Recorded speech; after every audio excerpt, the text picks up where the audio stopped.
It's important to showcase our power.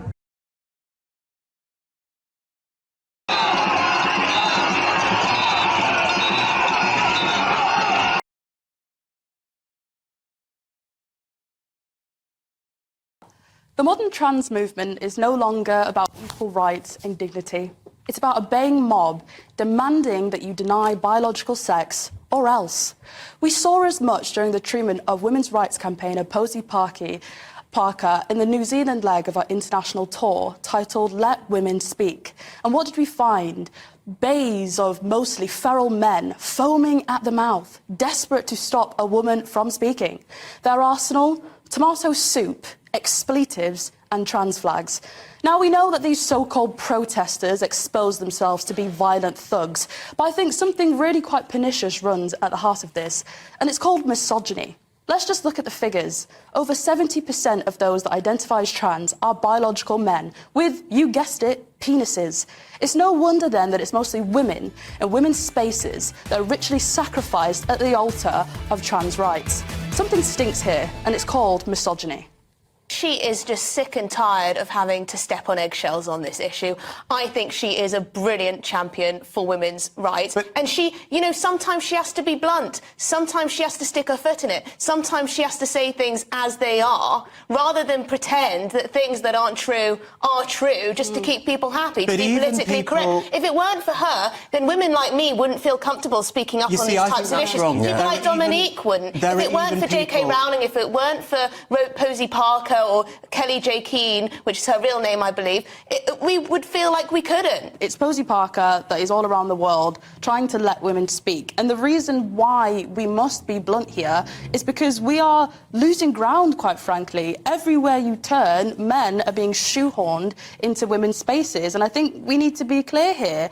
Men that identify as women are trans, but that doesn't make them a biological woman. Therefore, we shouldn't have to share changing rooms. We shouldn't have to participate in the same sports. We shouldn't be in the same rape shelters. It's inappropriate. How can you look at the scenes in New Zealand and think that she is the one in the wrong? Did you see the clips? She was being threatened. So you don't think that my life as a woman, say if I wanted to participate in professional sport, you don't think my life as a woman is impacted by a biological man wanting to play basketball, for example, with me and other women? You don't think there's an advantage there? When you actually look at the statistics, trans people, trans men, well, men that identify as women actually have similar offending rates as that of biological men, and record numbers of those actually have convictions for sexual assault in prison. Why, as soon as a man says that they are a woman, do we suddenly always believe? You know, that this is a topic that women feel very, very strongly about. They've been cowed for a long time.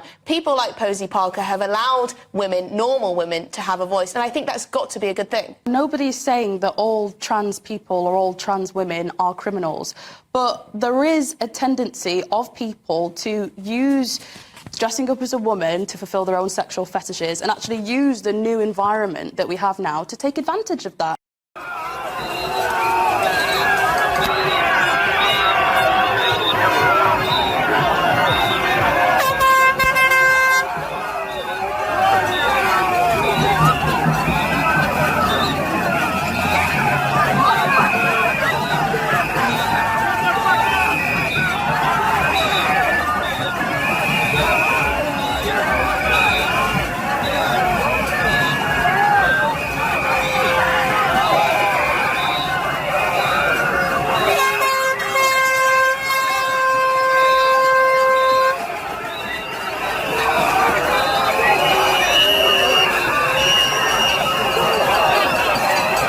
Tell you what, Chris. Using a hand signal linked to white supremacists, which we've chosen to blur. Revoke my visa.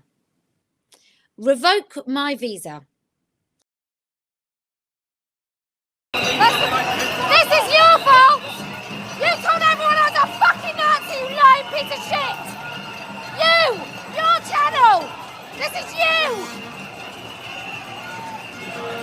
You told people I was a fucking Nazi! You fucking liar!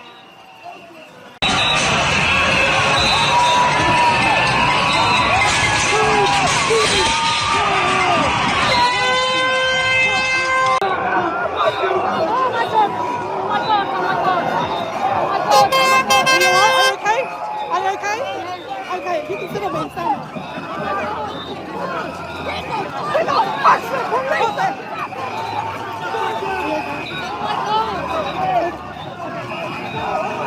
Get him, Brian!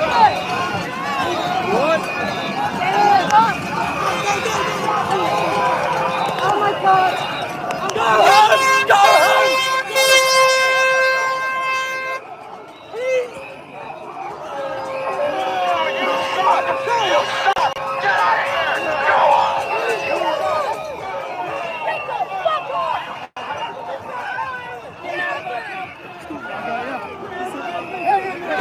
Get down!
Trans rights protesters today forced Posy Parker to abandon her speaking event in Auckland. A group of around 2,000 filled Albert Park and drowned out the controversial anti-trans activists, who eventually had to be escorted away by police. It follows a week of ugly scenes at similar rallies in Australia and attempts to stop the Brit from being allowed to enter New Zealand. Corazon Miller reports. Protesters came fired up. Their message loud and clear. We've got to step up for lesbians, gays, bi, trans, everybody queers. to be themselves. It's important to showcase our power, showcase our community and solidarity with the people who are different. And as the crowd swelled, Posy Parker was live streaming to her followers. I've genuinely never felt so unsafe in my life. Emotions running high on both sides. As the activist made her way to the stage, the crowds surged in. Breaking through the barriers, the controversial speaker doused in tomato juice. I juice Posy Parker with tomato juice. I dropped a little of juice on her. Why? Because she's spreading hate. That woman you were interviewing attacked her, physically assaulted her. And we're here with all these elderly women's old ladies. All we wanted to do was hear her speak. But as the jostling continued, it became increasingly clear Posy Parker's voice would not cut through. 20 minutes later, it was all over. She was escorted off and driven away in a police car. I thought they were going to crush us to death. There are some pretty jubilant scenes around me today. Posy Parker seems to have left the rotunda. The situation just got too intense. She was unable to continue with her plans to speak to those who'd gathered. Later, Posy Parker tweeted she genuinely feared for her life today and that her activism is simple. Let women speak. It wasn't pleasant. Women will speak, whether Kelly J is here or not. I think it's really shocking. Some acknowledged the hurt. I do think that some unfortunate things happened today, but I think for the most part, the community came together and protected one another. It was a gentle move forward. I'm glad that our voices are drowning out her hate. But as the crowds moved on, it was with a sense of victory. OK, we're going to bring in Corazon. Corazon, we know Posy Parker was due to speak tomorrow in Wellington. What's the latest with that event after what happened today? Well, there have been some reports that she may try to go ahead with her talk as planned, but as of this afternoon, the organisers behind the Let Women Speak event have said it's been cancelled. We did try to request an on-camera interview with them, but they've declined all those requests, instead releasing a statement to all media where they explained the main reason behind the cancellation is their concerns around security. Their security team telling them that they simply couldn't guarantee being able to keep Rosie Parker safe. And it's not too difficult to understand why. When Rosie Parker arrived at this rotunda behind me here this afternoon, those emotions were clearly already high. And while the intent across both those sides had been to keep the peace, when the two groups converged in a small space like this, it was easy to see just how quickly things can get out of control. And Corazon, Green's co-leader, Marama Davidson, she was knocked over at today's rally. What can you tell us about that? Yes, there's little information about that at this stage. The Greens have only released a statement where they said Marama Davidson was knocked over a short time before the rally began when a motorcycle went through a pedestrian crossing without stopping. She was well enough to attend and give a speech as she'd intended to, but has since reported the incident to police and also went to the doctor to get checked up. We have gone to police and asked them if there were any other reports, but by the time we went to air, police had yet to give that information. Tēnā koe, Corazon. Thank you.